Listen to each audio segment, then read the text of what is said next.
নবী বলে পৃথিবীর জমিনে যদি তোমরা বখিল মানুষ দেখতে চাও, এক নম্বর বখিল সেই ব্যক্তি না যে ব্যক্তি দান করে না, অতি এক নম্বর বখিল না যে ব্যক্তির বাড়িতে মেহমান গেল, ওই ব্যক্তি মেহমানকে ভালো করে যত্ন করলো না, ওই ব্যক্তি এক নম্বর বখিল কিপটা না।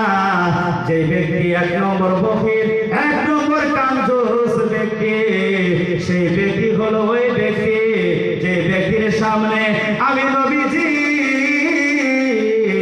নাম মোবারক আসলো, আমি নবীর নাম শুনলো, আমি নবীর জিকির শুনলো, আমি নবীর নাম আমি নবীর জিকির শোনার পরে যে ব্যক্তি আমি নবীর উপরে দুরূদ করে না, ওই ব্যক্তি হলো পৃথিবীর জমিনে সবচেয়ে বড় বখিল।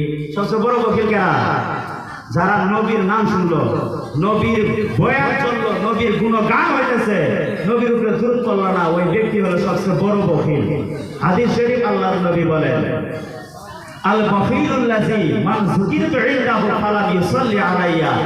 ওই ব্যক্তি সবচেয়ে বড় বখিল যে ব্যক্তির সামনে আমি নবীর নাম আসলো, আমি নবীর জিকির আসলো, ওই ব্যক্তি আমি নবীর উপরে দুরূদ শরীফ পড়লো না। দুরূদ শরীফ পড়লে কি লাভ? কিয়ামতের ময়দান কায়েম হয়ে যাবে।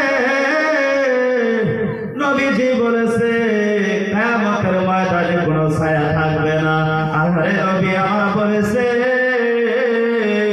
কোন ব্যক্তি যদি আমার কোন উম্মতের পেরেশানিটা দূর করে দেয়, কিয়ামতের ময়দানে ওই ব্যক্তিকে আরশে আজিমের ছায়ায় আমার আল্লাহ জায়গা দিবে। কথা বলা সুবহানাল্লাহ।